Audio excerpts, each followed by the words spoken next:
He is a 26-time Emmy Award-winning broadcaster for NBC and the MLB Network. The best who's ever done it, Bob Costas, is over here. Bob. Hey, Bill. Bob. How you doing? Look at that, Bob Costas. Good to be back on HBO, I was going to say, you're using your sportscaster voice with me. That's right, you used to have a home here on HBO. We used to trade time slots, didn't we? We did, and you know, even though it was primarily sports, there was more time to talk about the issues involved. On network television, the coverage of sports is exquisite when it comes to the drama and the production of the theater and everything else. There isn't as much within the formats that allows for the discussion of the issues that invariably crop up. So those are the days when I wish I could be back on HBO. I noticed that you, especially now as you're entering the September of your years, as a member of the Sinatra song, right. I think of your life as vintage wine, Bob, from fine old kegs.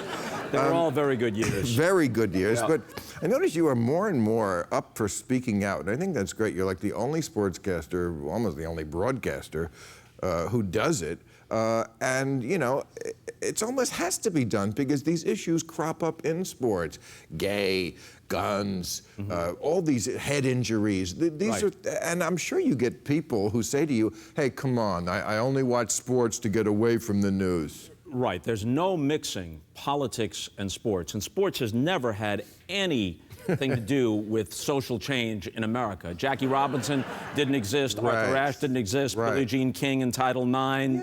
You know, Tommy Smith and John Carlos at the Olympics, there was nothing political about that. There was nothing political about Muhammad Ali. Nothing whatsoever. And it all should have been completely ignored. You've mentioned a bunch of things that actually were political. Exactly. Okay. All right. My point precisely. You know what?